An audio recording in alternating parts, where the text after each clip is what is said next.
And, of course, the UFC is coming to Kansas City. And this weekend, a huge, huge card takes place. And we have got a great guest with us today. Go ahead and introduce yourself, my friend. Tell us a bit about yourself. Hi, my name is Brandon Royval. I'm the number 4 flyweight in the world, and I'm competing this weekend in the T-Mobile Arena or Center. That's awesome. That's awesome. So, how did you get started doing the MMA thing? I always kind of like to get a background on folks. My family told me that I talked too much trash at a young age, and they're like, you're going to need to learn how to fight one day. And, that is awesome. So fighting always kind of interests me. Something that I always figured I should probably get good at. My brother beat me up a lot, so it kind of just turned into like, all right, I could at least take a butt kick in. Might as well learn the other side of it. So that is awesome. Eventually, boxing came around to us, and it sparked my interest. And then MMA came around, and that really took off for me. So once we started watching a bunch of that, I got into the MMA perspective of it, and I started trying, and ended up just being a fighter. That's awesome. That's awesome. We have got a great guest with us today, and Brandon joins us here on our big program. And this weekend, this big show out there in Kansas City, talk to me a little bit about your preparation and getting ready for all this stuff. The preparation's always hard.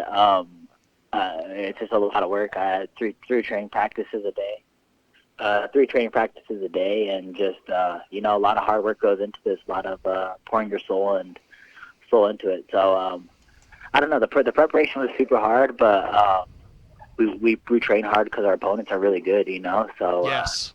Just having the opportunity to go fight number 5 in the world is a blessing in itself. So it's something I don't take lightly ever. So this event coming up here, Fight Week is always interesting because you guys have media interviews and weigh-ins and physicals and all this. How do you do all of this plus get a little bit of training in, because after all, you're going to be fighting Saturday? Yeah, especially this week, the training goes down a lot. So it's like, for me, I'm just running a little bit, hitting mitts, and just not doing too much. So it's not too bad, and the UFC is super organized about it, so that helps out a lot too. So there's plenty of gaps in time where I can go hit a run or I can go chill. But as far as this week goes, it's mainly just hang out time and just let your body recover from months of hard work and just trying to prepare for this fight.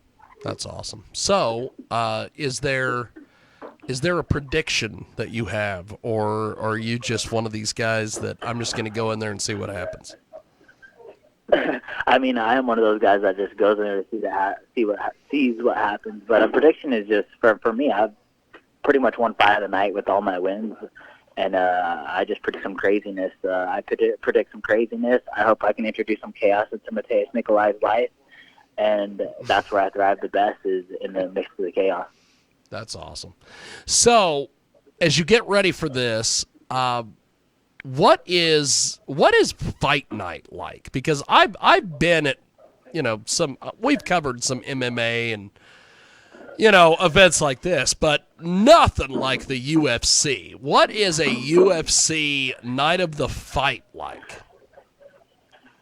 The night of the fight, it's a little wild, man. I feel like just leading up to the fight is it's like something I almost refuse to accept. I'm like, this is never going to happen. None of this is ever going to go down. And then all of a sudden it just starts happening. And so it's something that it's like I still take some getting used to. It's just like accepting the chaos, and then once the fight happens, it's just letting your body take over and knowing that your work speaks for itself, and just letting everything else kind of take over for it, So with this event, once this is all over with, are you one of these guys that takes a little bit of time off between fights?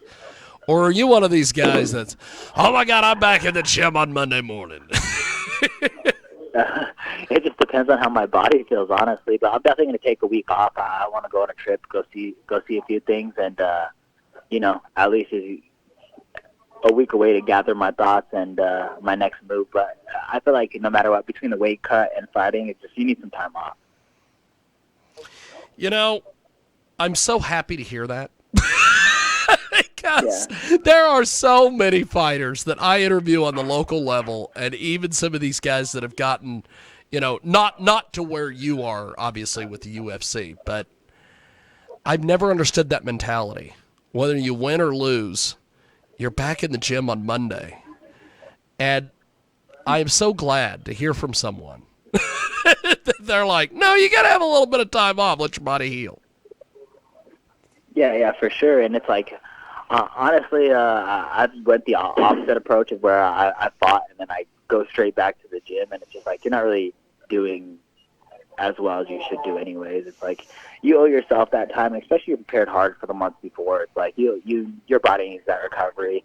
You need a mental recovery. You need all that. You need to escape from reality for a little bit before you go back to the chaos that is training MMA every day. So it was something that maybe at a younger age I was like not so about, but now I'm older. It's like maybe even 2 weeks off would be a good idea of just gathering your thoughts, letting life kind of come at you, and as a fighter, you postpone a lot of things leading up to a fight, and it's like there's a lot that I need to go take care of. I need to go take care of my car to get oil changed at the very least. So there's a bunch of stuff I need to be doing at the very least. So yeah, I think that's important now. That's awesome. So your opponent has some has got an interesting background and all this. What do you think of your opponent you've got this weekend? I think he's good. I mean, he's intelligent. He's super patient, and he has hard. He is hard, So he has a lot of tools in his tool belt. So it's once again, this is not an opponent I've ever taken lightly. Ever since I've done the UFC, I've fought nothing but top 10 opponents, and I can't afford to take any of these dudes lightly at all. That's awesome. So you've been in a lot of MMA organizations, and you've done a lot with mixed martial arts. What does it mean to fight in the UFC? Oh, it's the pinnacle of MMA, right? It's all the other promotions I fought in was to get to this point, to get in the top 5, to get into the title contender fights. And it's like, now that I'm putting myself in these positions, I'm super excited about it. And like I said, this is like a collection of all my life's work, all adding up to these moments, So it's a blessing, man. Well, you are fantastic. Before we let you go, is there any social media or anything that you want to promote, obviously, but besides your fight? Yeah, just Brandon Royval on Instagram and Twitter. So those are the only social media that I have. That's awesome. Well, you have been fantastic. Thanks for making some time for us today. I really appreciate it, sir, and good luck on Saturday. Thank you, man. I appreciate you, man. Have a good day. Appreciate it. You too. Thank you, brother. There he goes. That is Brandon Royval, and he will fight this weekend, UFC in Kansas City.